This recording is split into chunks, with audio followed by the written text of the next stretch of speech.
Shout out to all my packet chasers. Packet chasers in the building.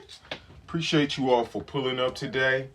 This is your sign to get your CCNA. Today, we're going to be doing what we do almost all the time right around this time.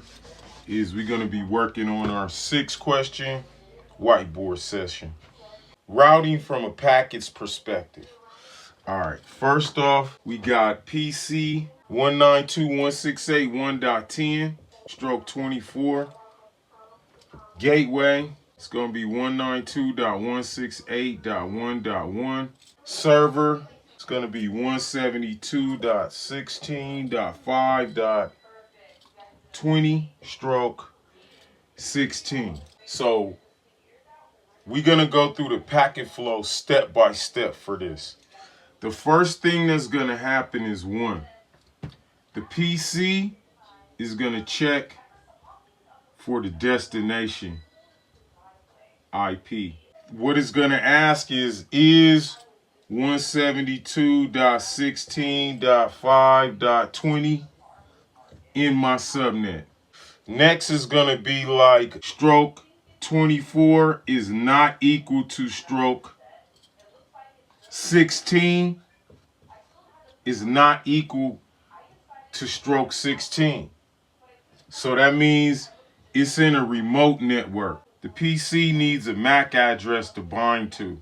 It needs the MAC address of this foreign device so it could bind to and deliver the mail.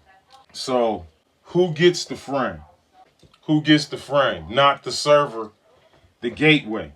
The reason why the gateway gets the frame is because they're on separate subnets. It brings up the question, who has 192.168.1.1? Who has that? All right, so next thing is going to happen is the frame is going to be built. 172.16.5.20 stroke 16, I think it was. So the next question is number 4. The frame is built. We got to build a frame so that we could send this packet across. So the source MAC is the PC. You get me? The destination MAC at this point is the router, right? So we got the PC probably connected to a switch, which is connected to a router, just in theory. So this is the source, and this is the destination where that .1 lives. You get me? So the source IP is 192.168.1.10. And the destination IP at this point is 192.168.1.5.20. 192.16.5.20. That's the destination IP address.